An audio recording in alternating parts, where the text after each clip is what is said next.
Just a joy.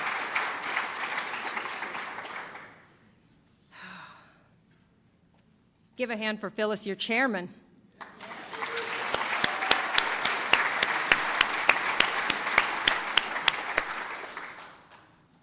They've left me up here alone. Aren't y'all glad I worked through all those abandonment issues? My name is Stacy Speedlin, and I am an alcoholic. My sobriety date is April 25th of 2003. And just like someone says in my home group, I don't always know how to be grateful enough for this time that I've been with you, but I try. I want to thank Tom and Michelle for picking me up at the airport and for taking me around this beautiful area, and just for all of your love and hospitality, thank you. And thank you to anyone who had a hand in this invitation to have me down here. I get the honor to speak sometimes at a lot of conferences, and it's interesting. I was talking with somebody earlier today. It was really hard for me in the beginning to speak at conferences. It took me a while to get very comfortable with that. I'm very young in sobriety, 8 years sober, and I never understood why I was asked and didn't know if I had anything to give and why was I here. And after a lot of praying and talking to the God of my understanding, I've come to some kind of awareness about why I speak at a lot of conferences. The reason why is I believe that God as I know him, and who better yet knows me, understands that I need a lot of alcoholics around me. A lot. And he also knows that on my salary, I cannot travel as often as I get to be with you. So I get asked to speak, and I get to come here. I believe that if you would fly out a coffee maker, I would be pouring coffee this weekend. But you don't. You fly out speakers, so I've been asked to speak, and that's because Spirit knows that I need you. I needed to hear everything that the speakers have said this weekend and what Robert is going to say in the morning. I need to hear everything that you all have shared with me on the patio, in the hallway, just even overhearing your conversations. You've given me so much. And I say all that to say this. I hope that I never get to a point where I believe that I'm coming to a conference to share something with you, that that's my sole purpose for being here.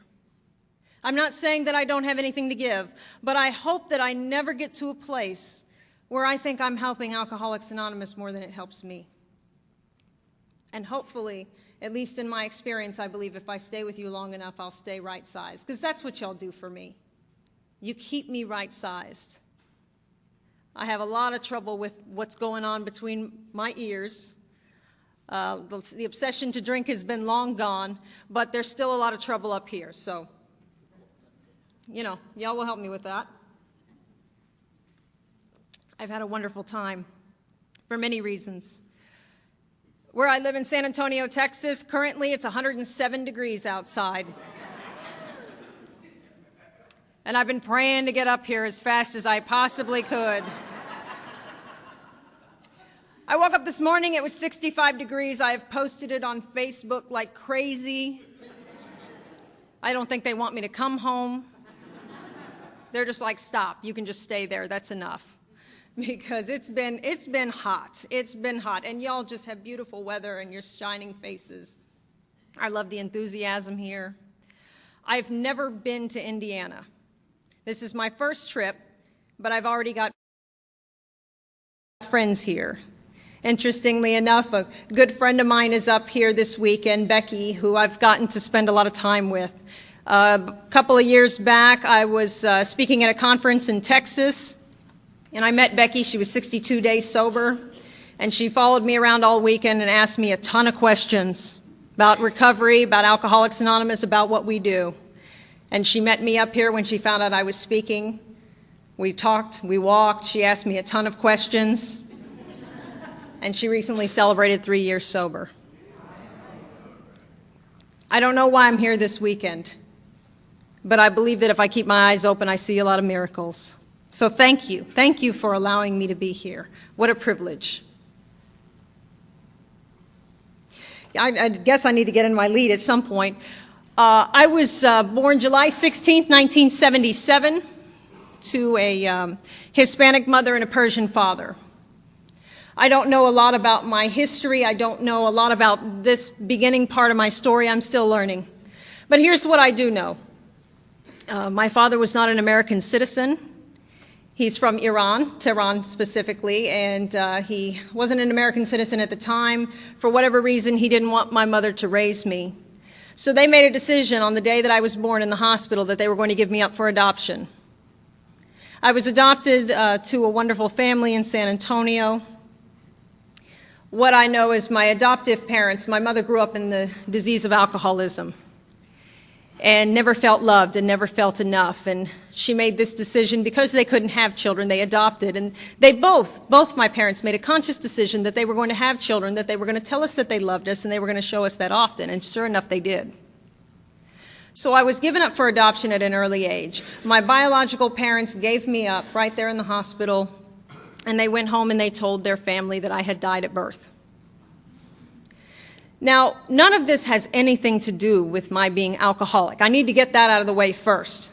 I do not blame my alcoholism on anything outside of myself, because I know thankfully, by being with you long enough, it has nothing to do with the outside. But I do share this story for a pertinent reason. I understand, because I've been with you, that I have this thing called alcoholic perception. I do not see things right. I see things from this skewed view. The fact of the matter was, I had been given an opportunity to live with a family who could love me, who could give me everything that I have today. The feeling was I had been thrown away by the people who should have loved me the most, and I never understood what I had done wrong. See, that's how my illness of alcoholism manifests itself. It's all about me. It's all about me. Maybe a day old, but already I've done something wrong. All about me. My first sponsor used to say, it's like it's your parade and you're not even in it. That's just how I think. You know, it's just all about me. So I create these stories in my head about things, and I decided that there's something wrong with me, something maybe even bad, you know. And I'm just not enough. And early on, I started believing I'm not enough, and if you knew anything about me, you wouldn't like me, because I know about me, I don't like me. I started telling a lot of lies very early on. I can't always blame that I'm not feeling enough. Most of the time, I like to fabricate stories because I'm very bored with the ordinary. And it just seems like when you lie, things get a little more fascinating. So I'm lying a lot as a young kid. I'm lying so much it's darn near a language. People start finding out that I don't tell the truth. My little school friends start talking. They catch me in all these lies, and they don't want to be my friend anymore, and I'm just having a hard time. I don't want to go to school anymore. I'm frustrated. I'm restless. I'm irritable, and I'm discontent. And when you're 8 years old and you're running the world, it just gets exhausting. See, I didn't get a drink till I was 12. I say that jokingly, but also not. I had been restless, irritable, and discontent for quite a while. And I was not feeling well, and I didn't find the magic of alcohol until 12. Now, I made a conscious decision to drink.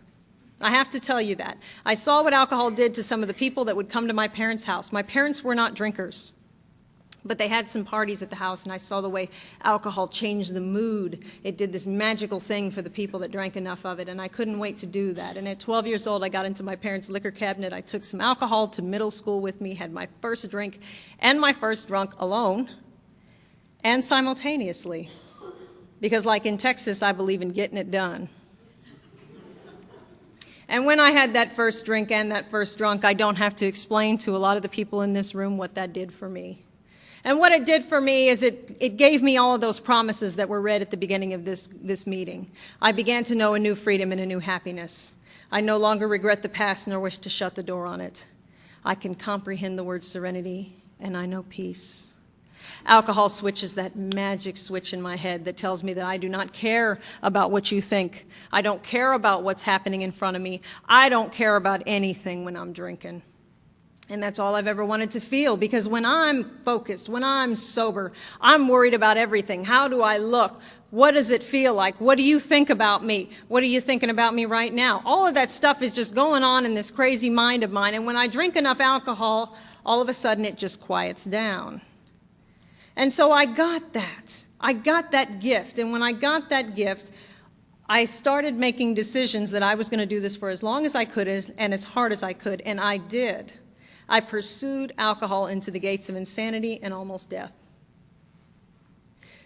Now, I was 12 when I had my first drink, and I didn't get sober until I was 25. I sobered up at age 25, like your speaker earlier, and when I came to you, it was time. Just like when I took that first drink, it was time. I believe some people go postal. I drank. When I came to you, it was time. When I came to you, they told me that I would live maybe another 3 years, and I believed them. When I came to you, Alcoholics Anonymous, I had a feeling of worthlessness, guilt, and shame like I could not describe. I couldn't look you in the face. When I came to Alcoholics Anonymous, I had been arrested several times. I learned in Alcoholics Anonymous, if you've been arrested more than 3 times, all you have to say is several.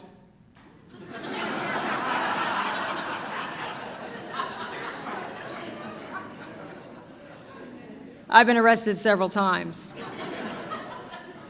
I've also been institutionalized several times. I don't know what it is about the dark side of life. You know, and Joe touched on it earlier today. You brought me back. You brought me back. I love institutions. I love jails. I love the way they smell. I feel comfortable in those places. Y'all talk about incomprehensible demoralization. I don't know what that is. Incomprehensible demoralization. I lived there one day at a time. To them, their alcoholic life seems the only normal one. When I came to you, I had given a lot of things away behind getting drunk. It's a no-brainer for me. Go to school or get drunk. I got drunk. When I came to you, I had been kicked out of 3 schools, 3 universities, for many different reasons. Went to my first university at 17 years old. That's nothing to be proud of. I graduated high school, the 4th quarter of the class. Got accepted to Kansas City Art Institute in Kansas City, Missouri. If ever there was a time when straightening up and flying right would have been the deal, this would have been the time. Because it was such an honor and a privilege to go to that school, and I knew that. I knew that I was with people who would give me an advancement in what I wanted to do, which was art. But I did not last at that school 1 semester. Like Bill talks about in his story, alcohol caught up with me faster than I caught up with any degree.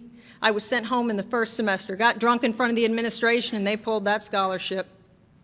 They had had enough of me, and they sent me home. And my parents asked me what happened. I said, I made a mistake. I drank too much, and I will not do that again. No clue that I'm in trouble with alcohol. Long story short, I come home. I'm 17 years old. I've got no money. I got no direction in life. I'm full of fear. That's the deep undercurrent of my being. I don't like to be afraid, and I don't like to be without any money, without some way that I can take care of myself. I can give you a lot of excuses, but long story short, when I was 17 years old, under a fake ID, I got into the topless bar industry. I got out at 25. I got sober at 25. So now you get a picture of who walked in the rooms when I came in. No tools for living, in and out of institutions, never worked a real job when I came here. But y'all loved me in spite of all of that. See, what I loved the most about that business is that they let me drink. They let me drink, and I believe that the more I drank, the funnier I was, and the cuter, you know. I don't talk negatively about that business. I know there are women that work in that business and they do the right thing. They pay their bills, they go to school, they do the right thing. What I'm going to tell you is I'm not that kind of woman. I'm an alcoholic. I wreck shop. You give me what I think is a little bit of money, a little bit of power, I become a tornado roaring through the lives of others. I was a brat. I had a lot of money at a very young age, and I thought you couldn't touch me. And I used that money to build a wall around me so I didn't have to look at me and the life that I had lived and the way I was causing harm to all those around me. We talk about those 7 things in the 4th step: self-esteem, pride, ambitions, personal relations, sex relations, pocketbook, all of those things, security. In the beginning, that business catered to all of those things. But towards the end, not the business, but I robbed me of every bit of dignity and self-respect that I had as a woman, because I will trade that even to get loaded. No clue about being in relationships. I'm a little bit of a hostage taker by trade. Any other hostage takers? If you don't know what that is, I'll try to explain it. See, here's the thing. I feel like if we talk for 30 minutes and it goes well, we're in love, baby. You know, and I find soulmates, you know? I find soulmates. It's like, he likes chocolate ice cream, I like chocolate ice cream. It was a God thing. So, I'm working in the business and I meet this old boy. And he was a DJ at the club that I worked at. And after getting to talk to him for a little while, we talked for 30 minutes, I found out some things. I found out that he talked like I did, he drank like I did, and he lied like I did. And ladies, what do you do with a prize like that? You get your hands on him. You don't want your friends to get him.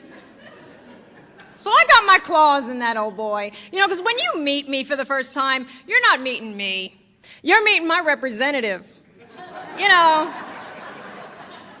it's like meeting my lawyer. I'm just like, hi, how are you? Very intelligent, very bright, promising future, good credit. All my teeth, you know. But give it about 2 months and it's like, get away from me. And they never know what hit them, you know. They never know what hit them. So I got my claws in this old boy and, you know, we talked. It went well. I moved in right away. You can let your imagination go as far as you want to about what it's like with two people in active, untreated alcoholism. A friend of mine says this, and I'll quote her, "Our love was so big we had to take it outside."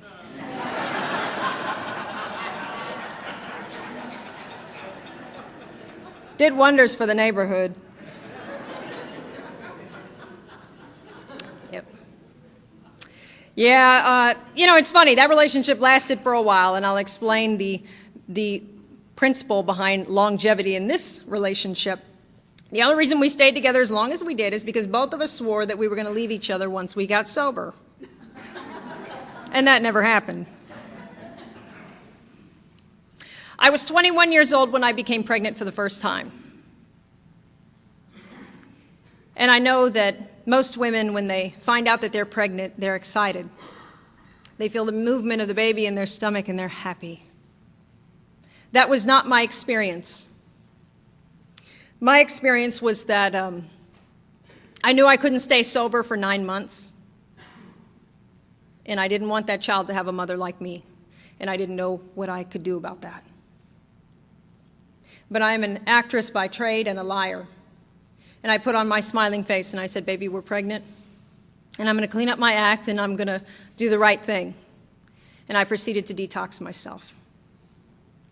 Everything went well for a while, but I was towards the end of my first trimester when I crawled into the bathroom at 3 o'clock in the morning and drank 2 bottles of NyQuil because that obsession was just too powerful. Even the desire to do right was not strong enough. And I got sick. And I remember sitting on the edge of the bathtub crying because I did not have any more alcohol and I knew that the gig was up. I made a decision not to have that child. And at this point in my story, he was done with me, and I was done with him. The last thing I ever heard about that old boy, I was 3.5 years sober. He had drank again after his new wife had a baby, and he crashed his motorcycle on I-10 in San Antonio and did not make it. I know this disease takes the best of us. I pray about that all the time. So we didn't make it. I like to tell a few stories back in the day because, well, I like them. No, I do. I like these stories, and I like them for a reason. It reminds me of who I was before I came to you, because how soon I forget. But more importantly, it reminds me of who I can be if I choose to leave you. Because after all, I only have a daily reprieve contingent on the maintenance of my spiritual condition.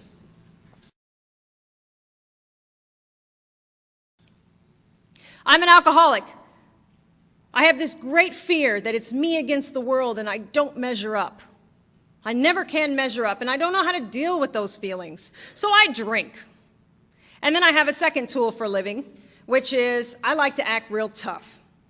I don't know if there's any other tough guys in here, but I like to act real bad. Because I don't want you to confront me. I don't want you to know that I feel weak inside, that I feel inadequate. So I act real tough. One day I'm out on the freeway driving and drinking, and long story short, I plowed into an on-duty ambulance. I know. But this is our story, guys. They weren't happy about it. So I pull over on the side of the freeway, and I'm just like, oh, God. See, now, I don't like to look stupid, which is really hard to do when you just hit an on-duty ambulance. So here it comes. The EMT comes and knocks on my window. And here's me without you. I roll down the window and I said, "What?"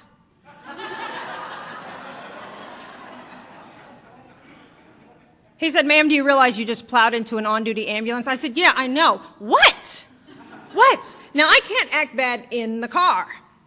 I get out of the car and I'm screaming at this guy. Now, mind you, I hit him, but I'm not letting it go. They call the police. I go to jail on hitting a public vehicle. Gradually, things get worse. Used to have a little bit of an anger problem. I know it's shocking. Had a little bit of an anger problem. And I got in trouble at the club all the time. You know, for throwing drinks on people and for kicking them.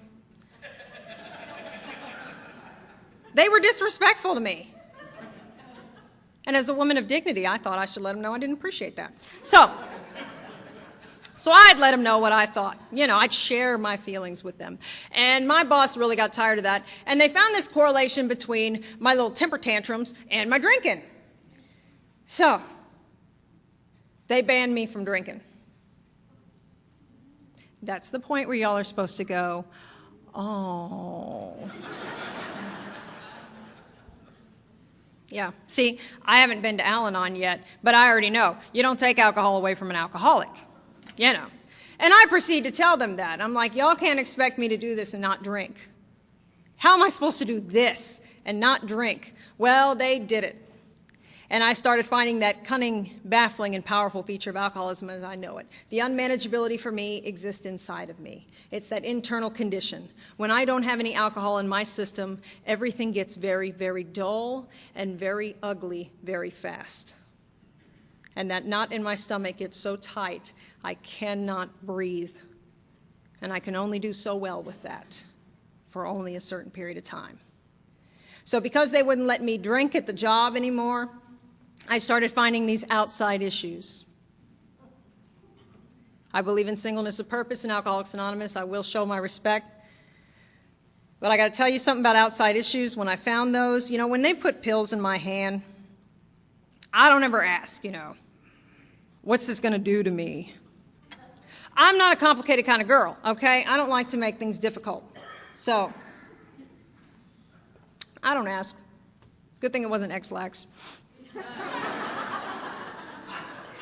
I just got a horrible visual. I'm sorry. I'm digressing. Okay, I'm back now. So one night I couldn't get these normal outside issues that I get, so I got these other outside issues. Okay. And I took a bunch of stuff. The room started spinning. I knew I had to go, and I left the club that night, and that's all I remember. I woke up that whenever I woke up, and I looked around and I saw people standing over me with surgical masks on, and they're holding me down, and I'm asking them what happened. More importantly, who did I hit? And they said, "Ma'am, we cannot tell you anything. All we can tell you is that the police are outside waiting for you, and you need to check in with them when you leave." Now, I did not check in with the police that night when I left the hospital, so at this point, I'm on the run. Gradually, things get worse. I'm in and out of jails. I'm in and out of institutions. Sometimes I'm going to nut houses for drinking, sometimes for not drinking. What is wrong with me? What is wrong with me? I feel it. What is wrong with me? I'm taking all these pills. They're giving me all these diagnoses. They're giving me these pills. I'm walking around with a pill box the size of my home group's chip box. And I don't know if you've been on these kind of pills before, these psychotropic meds, but, you know, some of them are kind of strong. And they just kind of let you know when you're going to fall asleep, which is real cute when you're trying to make money. You know, I'm just, oh, yeah, I'm real pretty, and, you know. And I would be eating a sandwich, and I'd just kind of nod off. So all I'm doing at this point in my story is I'm eating and I'm sleeping. And I'm not sure which is going to happen.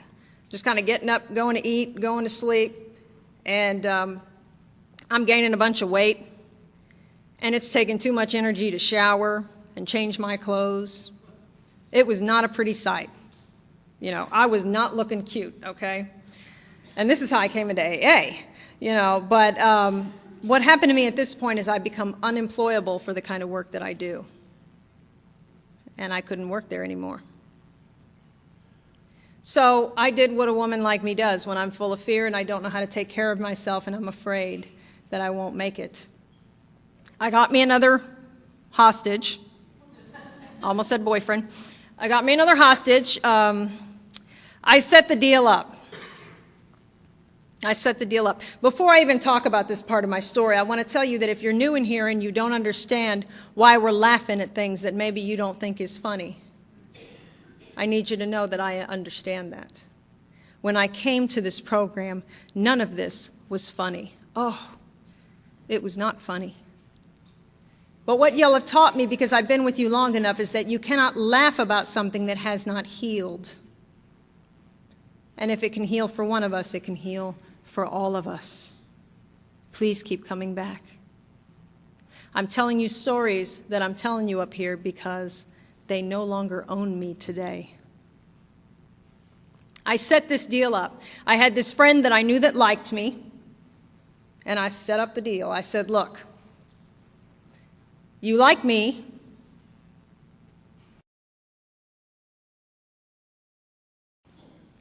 I think I can like you. The sacrifices we have to make. I'm going to move in with you. You're going to work and take care of me. And I'll be good. 2 out of 3 happened. Just saying. It all ended for me one more time going to University Hospital, which is our county hospital in San Antonio, Texas. I was transported there by EMS dead on arrival. I need to tell you that I did not come to Alcoholics Anonymous because of the consequences of my drinking. Like I told you, consequences mean nothing to a girl like me. I live there one day at a time. It's always demoralizing the first time you have to do something, the first time you get arrested, the first time you get committed to the nut house, the first time one of them leaves. It's always easier the second time. Which is why I remember to stay in Alcoholics Anonymous and stay in my seat and be counted. Because I remember what I was doing before I came to you, and I know it will be easier the second time. I must not leave you. So I didn't come to Alcoholics Anonymous because of my consequences. I'll explain to you why I came. I'm in the hospital. Obviously, I didn't die. But it was a very interesting experience this time. See, this is not new to me. I've been to county hospital. I've woke up in county hospital before. This is not brand new. MHMR was standing there when I woke up. Now, I'll tell you who they are. You may have an organization like this here in Indiana. If you ever have to get involuntarily committed to an institution, MHMR sends a little assessor out there to ask you a bunch of questions, and then they take that to a judge, and the judge signs the orders, and you're going. And I know MHMR. I've dealt with these people before. I know about MHMR. But I remember that night, the lady was standing there with a box, and she's holding up bottles, and she's saying, this was bought this morning. This was bought yesterday. This was refilled this morning. This was refilled this morning. You took it all. Are you telling me you weren't trying to kill yourself? Now, apparently, they were trying to have me committed on a suicide attempt. But I did not try to kill myself. I drank too much. The book talks about a sense of ease and comfort which comes at once by taking a few drinks.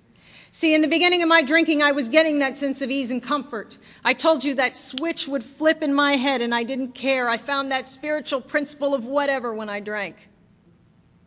But towards the end of my drinking, that wasn't happening. I was restless, irritable, discontent, and drunk. And if you've ever been at that place, when the only solution that you have to life's problems no longer works, I got news for you.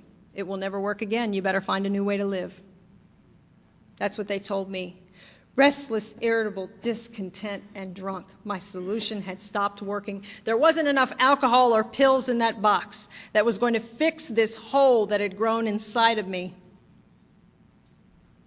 And I remember yelling at her and saying over and over and over again, look, lady, I was just trying to feel better. I was just trying to feel better. Will you just leave me alone? You know, and all of the MHMR team was there, and I was telling them, just leave me alone. And I looked to the right, and my father is standing there. Now, I did what I thought was a good job at keeping them out of the loop, at living this double life that we have to live to drink the way we do, but this time I was caught, and I remember looking at him and saying over and over and over again, I am so sorry. I am so sorry. I never wanted you to see this. He said to me, Stacy, I'm sorry, because I cannot help you. And he walked out of the room. My father was on the board of that hospital. I will never know what that experience was like for him. I would love to tell you that as demoralizing as that was for me, that was the last time I ever took a drink, but that is not the truth. I drank until I went to a treatment center. I am the product of an intervention, but not like the ones you see on TV. My mother had been going to Al-Anon.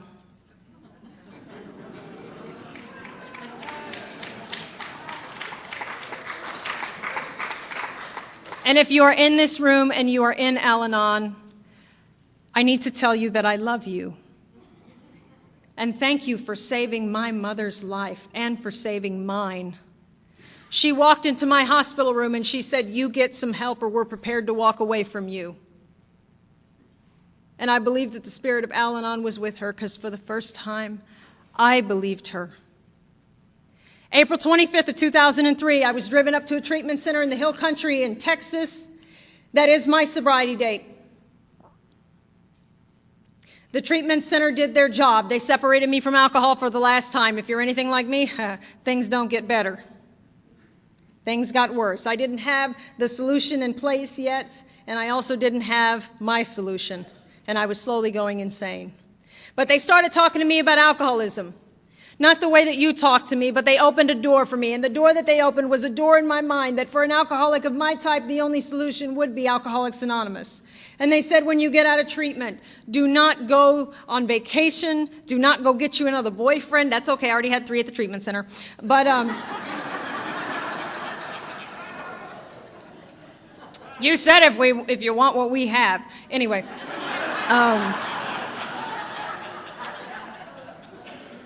I guess that's not what you meant. They said, don't get a boyfriend, don't go on vacation, go to a meeting of Alcoholics Anonymous, get you a sponsor, and start working the steps like your life depends on it, because clearly it does. They also suggested that I go to a halfway house. Now, when you got nowhere to live, great idea. So I went to this halfway house, and it was the most interesting experience of my life. Not because of them, but because of me. See, I don't know about any other drunks in here, but I don't know how to do daily things like clean the house, clean the bathtub, do the dishes. I didn't, somehow that got past me, okay? So they had to teach me how to mop, y'all. And if there are any sponsors in here, which I know there are this weekend, you'll appreciate this. They put the mop in my hand and they said, okay, Stacy, now put some soap on it and some water. Now move the mop to the left. Now move it back to the right. I'm up there mopping in stiletto heels. I'm like, this is crazy. But I know how to mop today. I showed up to a meeting of Alcoholics Anonymous the first night I got out of treatment because that's what they told me to do, and I didn't have enough sense to think otherwise. My first home group was the world-famous 2211 group in Kerrville, Texas, and they just loved me. They just loved me. I met the woman who was to become my idol in sobriety, Gail S. from Kerrville, Texas, who got sober out in Tyler, Texas. She just celebrated 31 years in May, her and her husband. She's 3 more days sober, whether you ask her or not. She'll tell you. But Gail is my idol. She still is my idol today. I still talk a lot about Gail. And ladies or guys, I hope you have an idol in your group in Alcoholics Anonymous. I hope there is someone that you strive to be like, someone who has everything that you want. That was Gail for me. She was everything I ever wanted to be. Most beautiful lady I'd ever met. Her and her husband had been married for 54 years, just the most beautiful, radiant lady. And I remember she would walk into my home group, and she just like glowed God, right? And she would see me, and she'd just sort of sashay over to me, and she'd say, baby, let me tell you something. I said, yes, Miss Gail? She said, for God's sake, honey, get your toes done. And then she just walked off.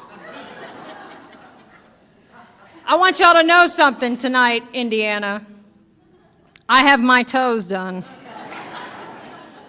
And that's on a tribute to Gail S., who was everything I've ever wanted to be, and I just didn't know it. Gail is as beautiful on the inside as she is on the outside.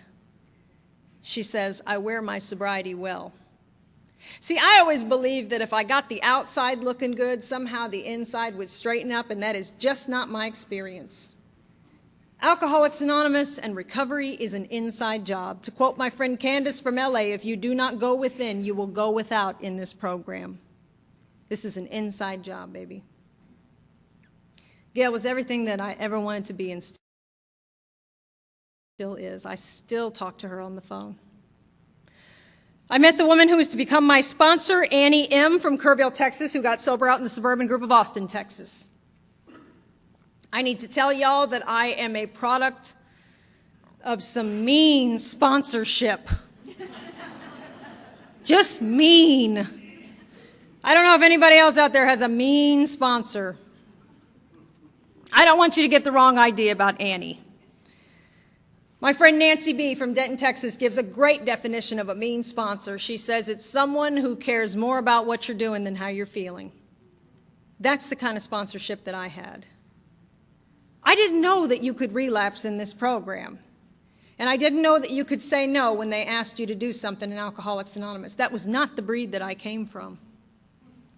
And I didn't have the kind of home group that wanted you to have a year sober before you could start sponsoring or chairing meetings. They said, Stacy, we need you. And they put me to work. And I did everything I could in the home group. That was just the kind of place that I came from. And I needed that. I needed a break from me, you know? And I screwed up. I mean, the treasury got stolen, you know, all kinds of stuff happened. But they let me do it. Now, the miracle is I didn't steal it, so hey. So I was a product of mean sponsorship. You know, but here's the thing. I am glad that I had the sponsor that I had. Annie was everything that I needed and didn't know it for so many reasons. You know, one of them is when I came into this program, like I said, I had gained a lot of weight, and I wasn't showering, and I wasn't washing my clothes because I didn't know how to do the thing where you turn the thing and just pull it, you know, on the dryer. So I just decided I'm not going to do it. So anyway, you know, I'm not looking so good, okay? You know, it is not looking cute up in here. But I was new. So I knew I looked hot, right? I knew I had it going on. I don't have to shower to know that I got it going on, okay? This is a disease of perception. I will see it how I want to see it. For instance, to this day, if I think I need to lose some weight, I will get on the treadmill for 30 minutes and I will get off, look in the mirror, and I think I've lost 10 pounds. I see it how I want to see it. That's bottom line. So, I thought I had it going on, and I was new, and I was on fire, and I was convinced that those old boys were going to appreciate me in their group. And Annie had this way of just puncturing my ego. See, I need a chink in my armor. And Annie could drop those one-liners like it was nobody's business. I don't know where that sponsorship school is that y'all go to. I want to find it, because I know that she wrote the book on one-liners for us egotistical sponsorees. So she dropped these one-liners, like, for instance, one time we were in Walmart, and we were in that aisle. You know the aisle with the candles with the saints on them? I mean, you know how they look, right? They're real beautiful. They have the light around them. Maybe they're holding the heart of Jesus. And I was looking at them. I was like, I would look good on one of those saint candles. And he said, yeah, you can be the saint of mental patients and fallen women.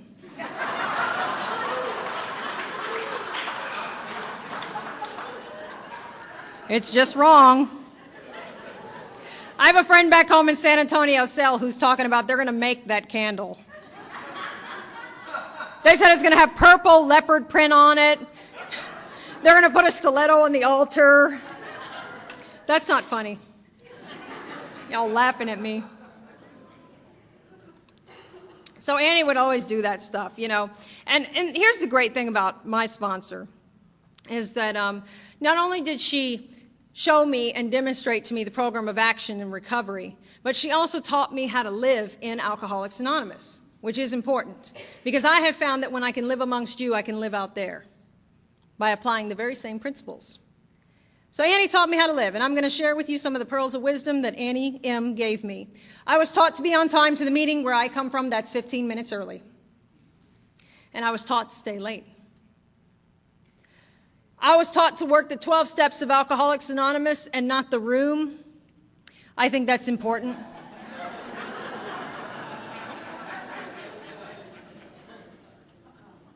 I was taught to talk to the alcoholic women before the meeting and talk to the alcoholic women after the meeting. I remember one time Annie asked me, she said, why are you always talking to the men? I said, because I can't talk to the women. She said, why is that? I said, because they're jealous of me. Annie didn't miss a beat. She said, that's a load of crap, Stacy. You're a predator and they can smell it. That's why they don't like you.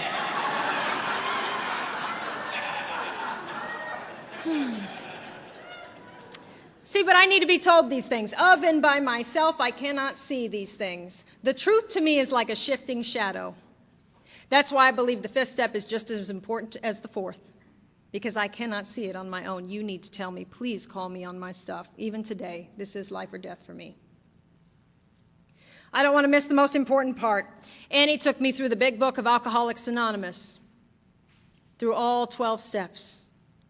And as that 12-step process took place in my life, what happened to me is what is described in Appendix 2, the back of our big book, Spiritual Experience, where it says, the personality change sufficient to overcome alcoholism occurred. Here's what I believe. The woman who walked into these rooms on April 25th of 2003 will always drink again. I cannot be her.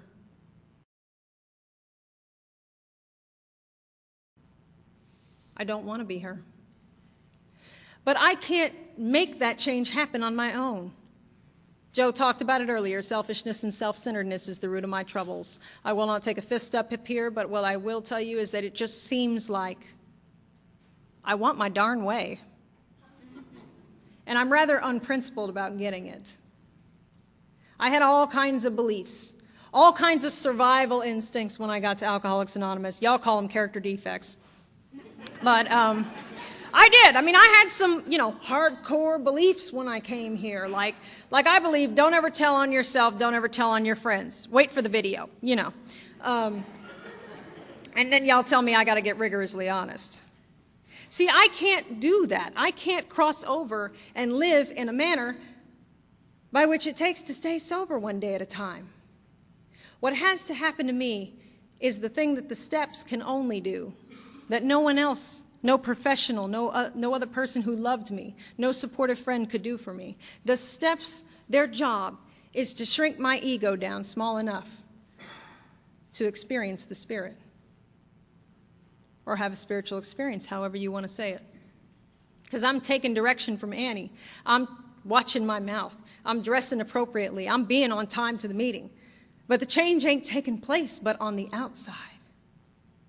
I need a change to take place in my heart. And y'all told me that I had to get connected to a power greater than myself if I was ever to have a chance in this world to stay sober. You told me to find a God. See, I was so far removed from anything spiritual when I got here. It says in our literature, to be doomed in alcoholic death or to live life on a spiritual basis are not easy alternatives to face. Boy, do I understand that, because I was so far removed from a God when I got here. Tell y'all a story. When I was 12 years old, I got committed to my first institution. I was 14 when I got out. So I did some time with them. And I remember when I first got there, I called my parents every day. I said, please come get me. Please come get me. Please come get me. I don't belong here. There are people that like eat checkers and stuff. I don't belong here. But they didn't come.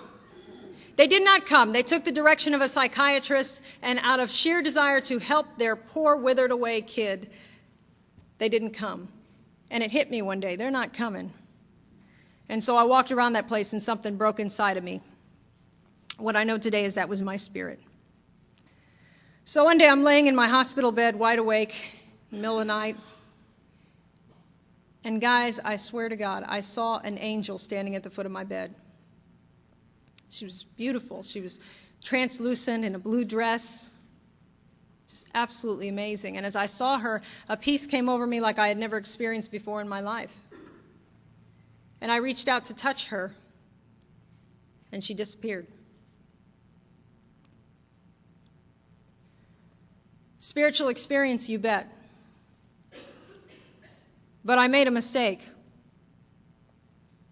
I told the psychiatrist about it the next day.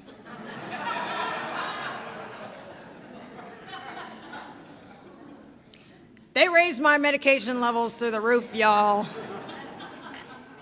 I think it was like a week later, they're like, so, have you seen any angels? I was like, no. She's gone.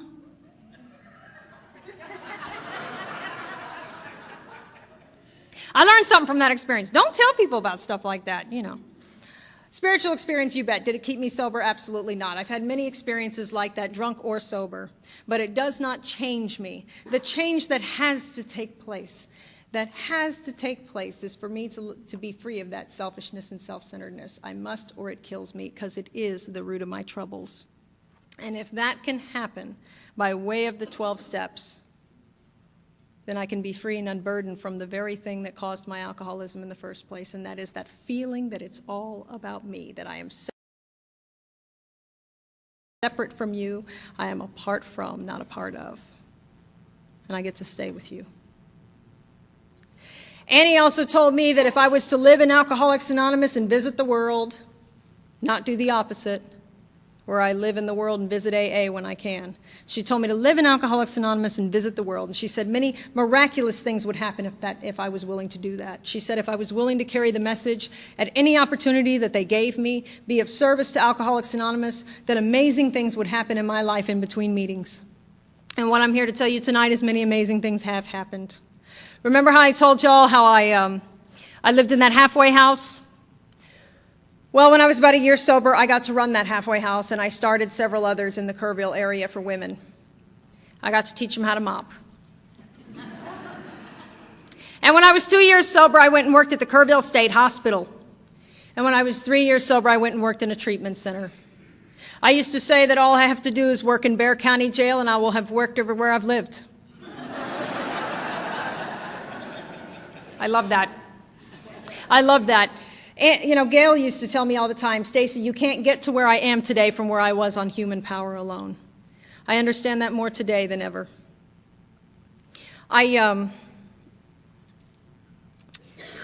I got to meet my biological father in sobriety, both my biological parents. I was talking to Joe earlier today. You know, I owed these people an amends. They tried to contact me in my life, and I wasn't willing to reciprocate that contact. How do you meet your parents when you're drinking and living the way that I lived? I could not do that. I couldn't do it.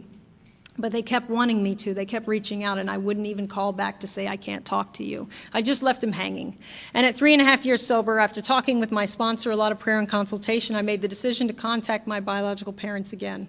Sometimes in sobriety, we get to walk through our greatest fears. That's why y'all told me to tap into a power greater than myself, so that I could be empowered to do the things that are not humanly possible for someone like me to step into. So I met my biological father, and I used those words that y'all gave me. I said to him, all those times that you tried to contact me and I didn't respond, it wasn't because of you. It was because of me. I didn't want you to see the way I was living, but I live differently today. And I would be honored to be in a relationship with you.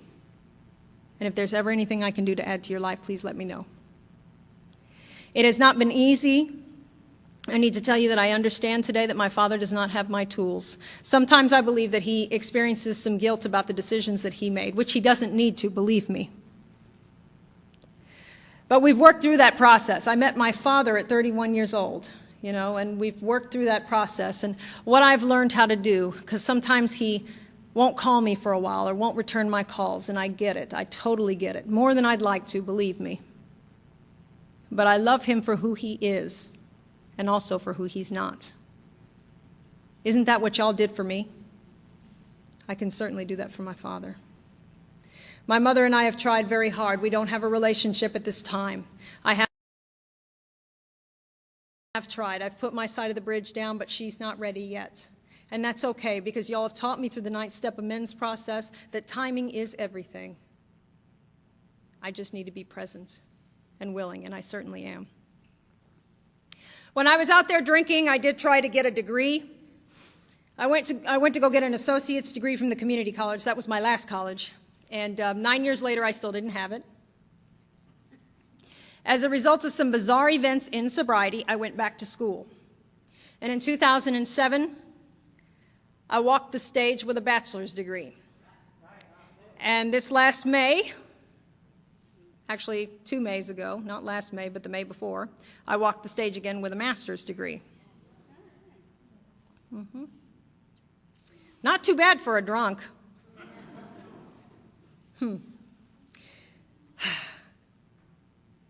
People ask me all the time, what did you get your degree in? Counseling. And they ask me all the time, what do you do for a living now?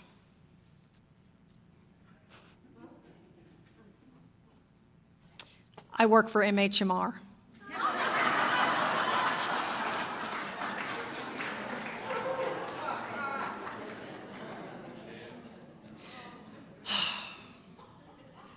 I need to talk about my job for a couple of minutes. Tell you a little bit about what I do. There are many facets to my job.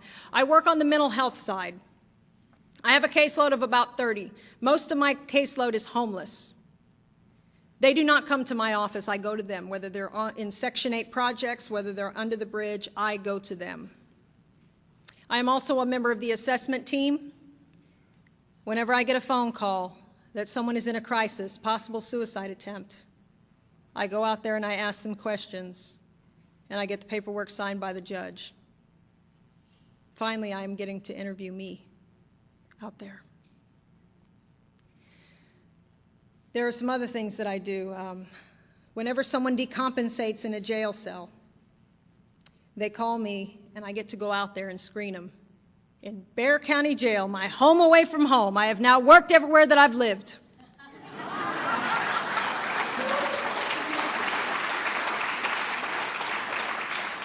Is that not a tribute to Alcoholics Anonymous? And there's one more thing that I do. I get the privilege and the honor of going out to the police academy and teaching crisis intervention training to the cadets. They trust me to teach cops how to deal with the mentally ill.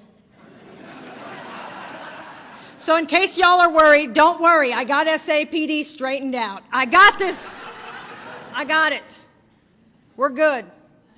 And it's a great thing for me because I got to tell you, I was not able to make those amends to all those cops that I mouthed off to. If they don't come to me, I don't know who they are. There's too many. They just all kind of blur.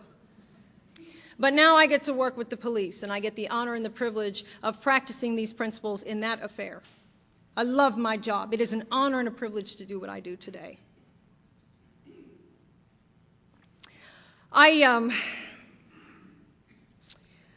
I was about 5 years sober when I moved back to San Antonio from Kerrville.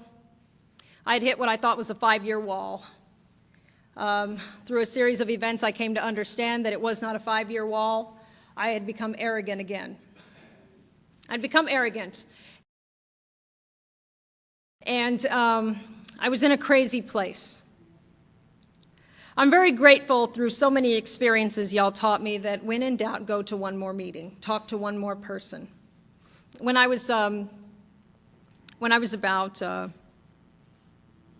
14 months sober, I was sitting down on my couch and I decided to write a suicide letter.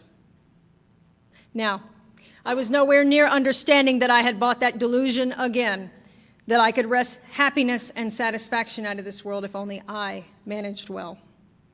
All I knew is that all hell was breaking loose in my life and I did not have a solution. And y'all had told me that the obsession to drink would be lifted, and it had. I hadn't thought about a drink. But I didn't know how I was going to fix this. So I decided that it was time to exit stage left.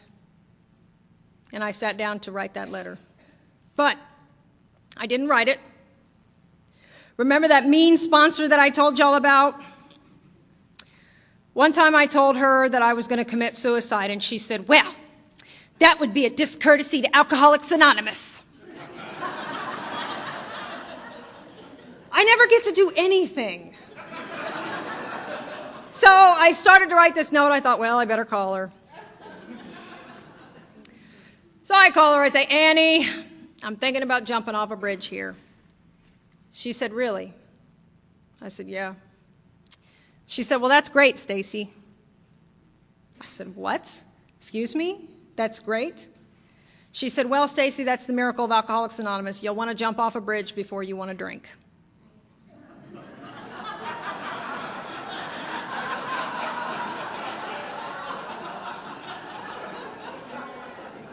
Okay. And she said something to me that was very pivotal in the beginning of my sobriety, blew my mind out of the water. She said, "Now that the obsession to drink is gone, are you willing to learn how to live? Now that God has your drink problem in the palm of his hand, are you willing to give him your romance, your finance, all of those areas of your life that you think you're doing so well?" My experience has been that any area of my life that I'm not willing to work this program in is the one that's killing me. And 5 years sober, I started looking at relationships. I had been in a few, but I was so afraid to be vulnerable in a relationship, to let them know who I was. I still came with those old ideas from that business I was in. Not the fault of the business. I carried them as long as I did. But I had to start looking at them because those very ideas were killing me, because I found myself in relationships where I was just so self-sufficient and aloof that they would leave and I would blame them. And so I did another inventory at 5 years sober. I do regular inventories, but this particular inventory was significant because I started looking at those old ideas and I started being willing to cast them out. And as I became willing and ready and made that surrender, some interesting things took place. I was in a conference and I was minding my own business. Yeah, right.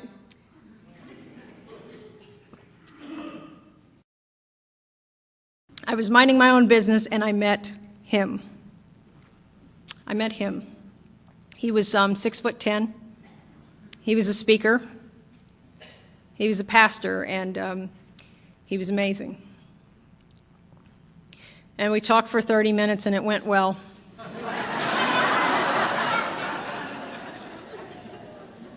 He was from Davenport, Iowa, and we talked on the phone. We exchanged numbers and we talked on the phone. I think that is a great way to start a relationship. Just talk. It's foreign to me. So we're talking and we're flying back and forth to see each other. And we made this decision that we wanted to spend the rest of our lives together. Now, something like that has never been on my radar before.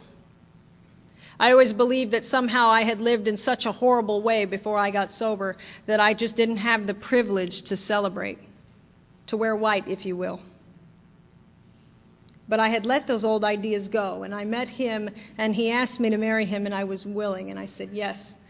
And I was excited because I had this new way of looking at things, and it was just amazing. December 22nd of 2008, I was out in Davenport visiting Ed when he had a heart attack and he passed away. And it just rocked my world.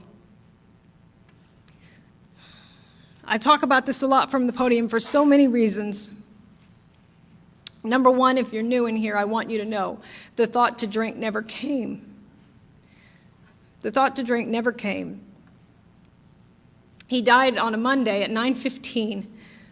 And I was on a plane back to San Antonio that afternoon at 3 o'clock. I couldn't get another flight. And I was in so many airports, and I was just trying to get home, and there were bars in every airport, and the thought to drink never came. Y'all told me if I found a God of my own, that someday there would be a time when the fellowship could not be in my reach. And the only thing that would stand in between me and a drink was God. And I'm grateful that you told me to find one, that you didn't ask me to rely on you, because that's the only thing that kept me sober that day.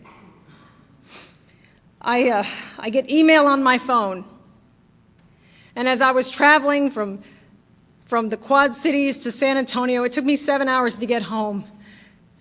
But I got emails on my phone from people in the program of Alcoholics Anonymous who I didn't even know, from all over the world, from all over the country. Y'all were there.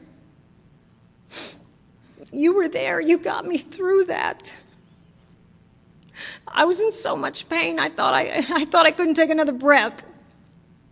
And y'all were there. You got me through that. I got into San Antonio at 11 o'clock at night, and that mean sponsor was there to pick me up at the airport. And she brought me back to Kerrville, where I got sober, and I got around people who had gone through that kind of thing. You know, we're never the first ones to go through anything in Alcoholics Anonymous. And y'all walked me through that time one day at a time. There goes the makeup. Crap.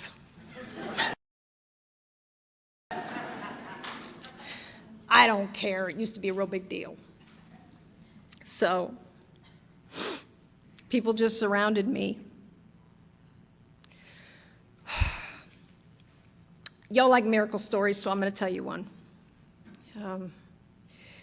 Prior to that time when I was visiting Ed out in Davenport, Iowa, about 2 weeks before, he was in San Antonio, Texas, visiting me. His last talk was in Texas at the Texoma group.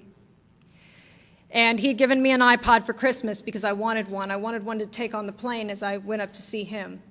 And so I downloaded like $100 worth of music on it, and I took it up there with me, and I asked him to plug it into his computer so that he could charge it, and he lost all my music. That's not the miracle. And he accidentally downloaded some of his talks on my iPod. I said, honey, I have your talks. I have all your talks. I don't need any more of your talks. He died on Monday morning at 9:15. At 3 o'clock, I was on a plane, and I put the earphones in my ears.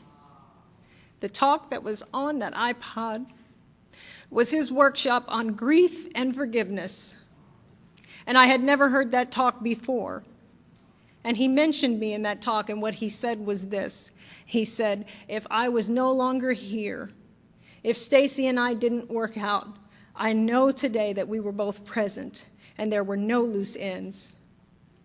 He gave me exactly what I needed. Isn't God amazing? Because that's exactly what I needed.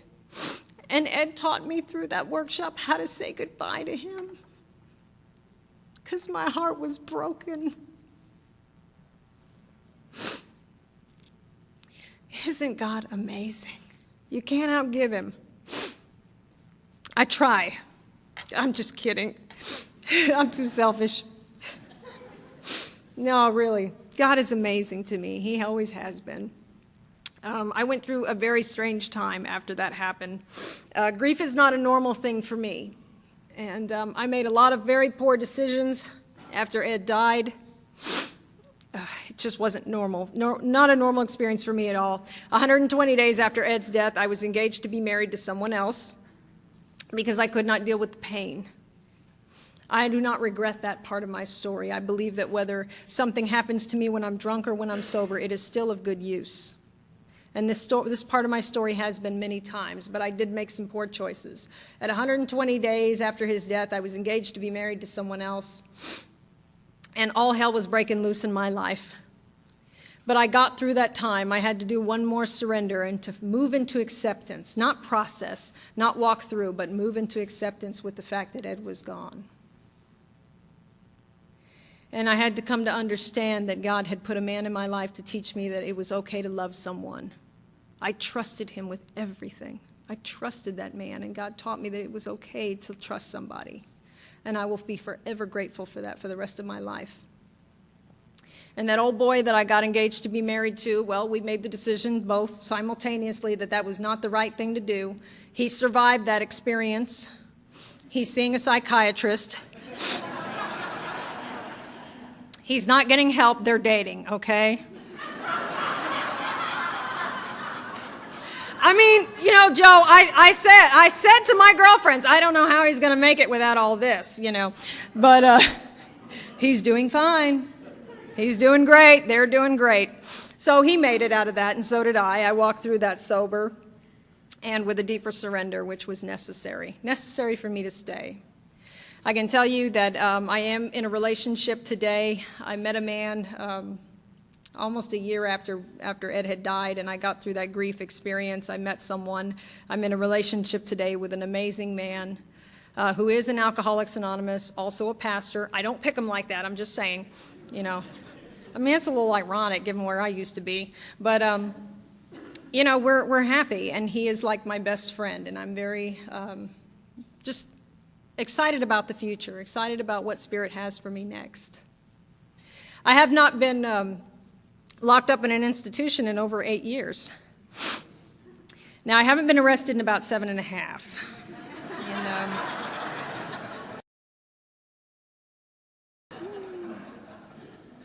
I'm going to tell you why.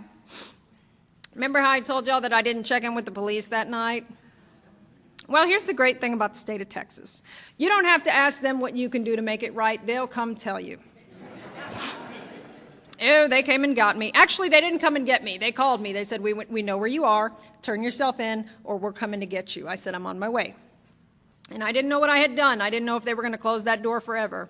And I took that to my group in Alcoholics Anonymous, and y'all told me that if I wanted victory over alcohol, I could not dodge the police anymore.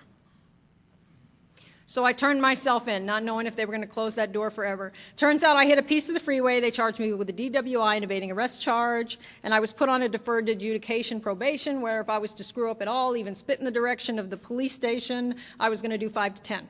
Now, miracle of Alcoholics Anonymous is I didn't realize I was off probation for like 2 months.